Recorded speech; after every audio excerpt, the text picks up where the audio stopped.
کسی گاؤں میں ایک بوڑھی عورت رہتی تھی۔ اس بوڑھی عورت کے 2 نوکر تھے۔ بوڑھی عورت کے گاؤں میں تھوڑی سی زئی زمین تھی جس میں کام کرنے کے لیے اس نے 2 نوکر رکھے ہوئے تھے۔ یہ دونوں نوکر زمین میں کھیتی باڑی کرتے تھے۔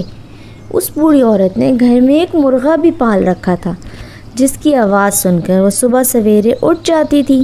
صبح جلدی اٹھنے پر وہ بوڑھی اپنے نوکروں کو بھی اٹھا کر کام پر لگا دیتی تھی اور انہیں رات تک مسلسل کام کرنا پڑتا تھا۔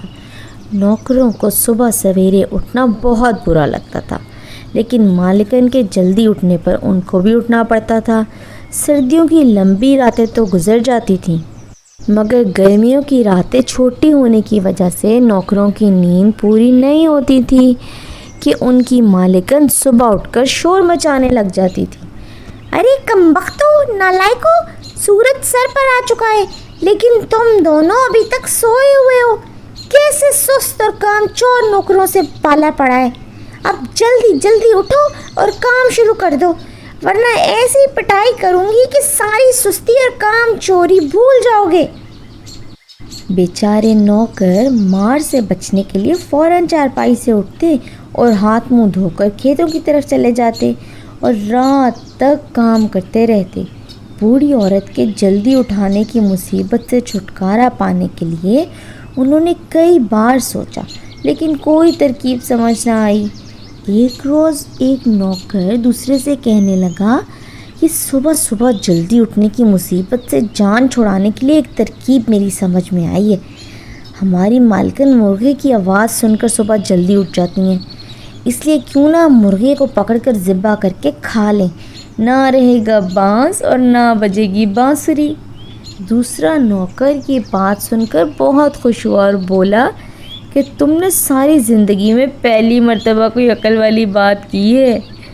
رات کو کھیت میں کام سے فارغ ہو کر وہ دونوں گھر گئے تو کھانا کھا کر چارپائی پر سونے کے لیے لیٹ گئے، مگر وہ دونوں منصوبے کے مطابق جاگتے رہے۔ جب ان کی مالکن گہری نیند سو گئی تو دونوں اٹھے اور دبے پاؤں اچلتے ہوئے مرغے کے پاس جا پہنچے۔ مرغے کو پکڑ کر ذبح کر کے اس کا گوشت بنا کر رکھ لیا۔ اس کام سے فارغ ہو کر دونوں نہایت سکون سے سو گئے۔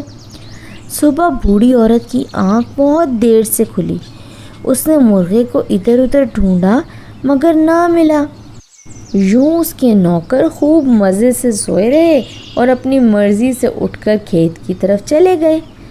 رات کو جب دونوں بڑے آرام سے اپنی چارپائیوں پر آ کر سو گئے، مگر مرغا نہ ہونے کی وجہ سے بوڑھی عورت کو بالکل نیند نہ آئی اور وہ ساری رات جاگتی رہی کہ صبح اٹھ کر نماز کیسے پڑھے گی۔ یوں صبح اذان سے پہلے اس نے دونوں نوکروں کو اٹھا دیا۔ نوکروں نے جلدی اٹھنے پر سستی کی تو بوڑھی عورت نے چھڑی پکڑ لی اور انہیں مارنے کے لیے آگے بڑھی۔ نوکروں نے جب مالکن کو غصے سے اپنی طرف آتے دیکھا تو دونوں ہی ڈر گئے۔ ایک نوکر جلدی سے بولا، اگر ہم مرغا ذبح نہ کرتے تو اتنی جلدی نہ اٹھنا پڑتا۔ یہ سن کر تو بڑھیا کا غصہ اور بڑھ گیا۔ بس پھر کیا تھا، اب تو وہ انہیں پہلے سے بھی جلدی اٹھانے لگی۔